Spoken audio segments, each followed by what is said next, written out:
Jay White against Christian Cage is our main event of the night. Early on, I'm sorry, I gotta talk about this. Okay, so all of Jay White's return, like he cut that promo talking about I got 2 targets. Okay, this was bad. None of this was explained. I'm going for first of all, I'm gonna write my first wrong, or the person who wronged me in Hangman Page, and then I'm gonna go for the second one. And they continue to drag that out as a mystery. Jay White doesn't mention it. The announcers act as if it's some sort of like secret, like because they don't know who his other target is. He beats Page on Saturday, and then all of a sudden we just get this match announced. And Excalibur did mention it in commentary, but like what?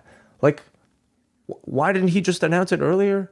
And or if not, like this was the reason Jay White was eliminated from the Owen tournament, was because of Christian Cage. It's not like this was some like mystery angle or something subtle. Like this was a big part of the tournament, and even the finish with Hangman laying there, like it was a total play on Christian and lying there on the floor afterward. But why didn't we at least maybe let this linger for 1 week so that we could have at least had one Jay White promo specifically targeting Christian Cage, or like maybe have him maybe cut a promo like on Wrestle Dream if you didn't have enough time. I still don't know why you'd have to rush this match to have to happen this evening, but you're missing out on so much like storytelling material that you've been kind of setting up through as a mystery, for 2 weeks now before executing this match and basically cashing in on this match that doesn't by this point feel all that interesting, or I don't know, like I had no time to really anticipate it. A lot of times I think we see in AEW that they do a great job of shooting the big angle, and then the follow-up leaves a lot to be desired, and some of it gets saved with a strong ending to it. Like you get the big match at the end, but so much of the money is in the middle. And we can talk about, for whatever you want to say, like the lead up to the Undisputed Kingdom last year, like that led to a very good pay-per-view number in December. And that was off the intrigue that you were going to get the payoff to this. They built this thing, and how quick, and granted, you had the Adam Cole injury. All right.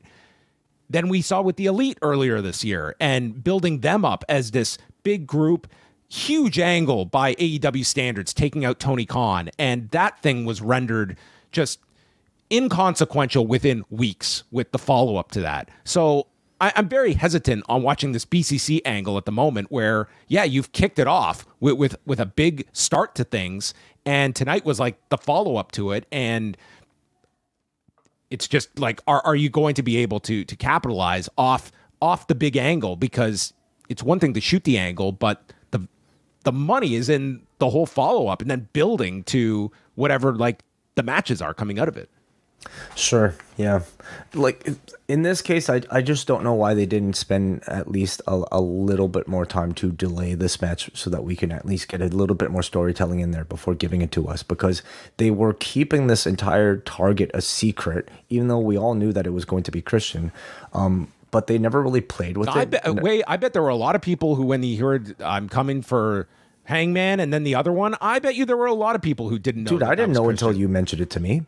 I had no idea. Well, then you're speaking for a lot of people who probably had no idea that this mystery man, like that was, we're talking about like last summer that took place. You see a million angles on these shows. Like you're not going to be segmenting all of them in your memory bank. There is great backstory to this Jay White versus Christian Cage match that is months in the making, that's based in reality, that they've just completely squandered. I don't know why Tony felt the need to put this match tonight without telling us some of that story first. You had Excalibur mention this backstory as the match was already happening at the beginning of it, and at that point it's just kind of pointless. So yeah. Well, Colton and Juice get ejected because they get caught with the chair, but then they drag Nick Wayne away, so Mother Wayne leaves with them too. So we're left with Jay White and Christian Cage. Nigel, during the break, referred to Tony as a dermf. A dermf. Dermf. How do you spell that? DIRNF. DIRNF. Do you know what it means? He explained it's a dude I'd rather not F. Yeah. Okay. White is that like a is that a Gen Z thing? I don't know, but there was actually a hilarious one earlier in the show, and I don't know what the line was. I can't remember, but Nigel just responded to Tony, and even he like broke and was like, okay, that was too mean. It was like, even he like caught himself on one of them. I enjoy Shivani and Nigel quite a lot. And I like having Nigel on these Wednesday shows. So Cage is in control. White pokes him in the eye and pulls his turtleneck over his head and starts delivering chops and a DDT. Cage then hits an inverted DDT onto the edge. And that's when this match gets interesting. Oh, my God. Cage sets up for a spear when Kip Sabian pops up onto the apron and temporarily distracts Christian. Hangman runs down. The whole crowd reacts to the run-in when you're seeing a big star.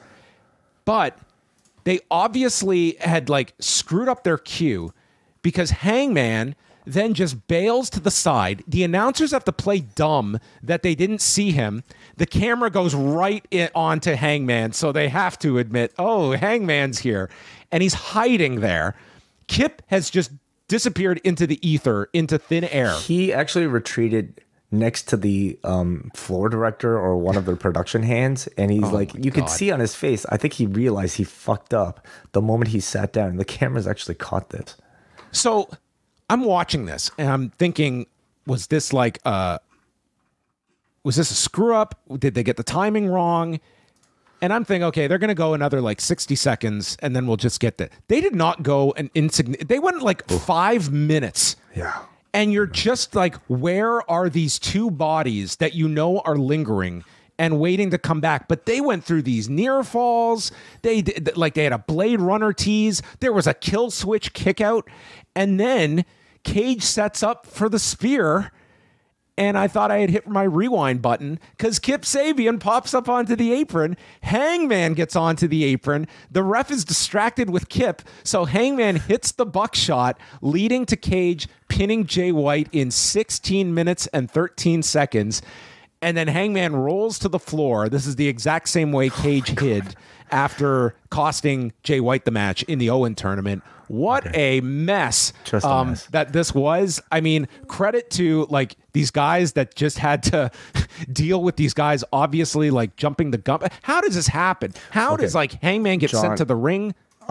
I'm rewatching the clip right now, and it's hilarious watching Christian wave Sabian off. At the risk of like getting this video flag, I didn't have time to rewatch it. I want to rewatch it with you, John. I'm watching it at 0.5 so that like hopefully like it doesn't flag it.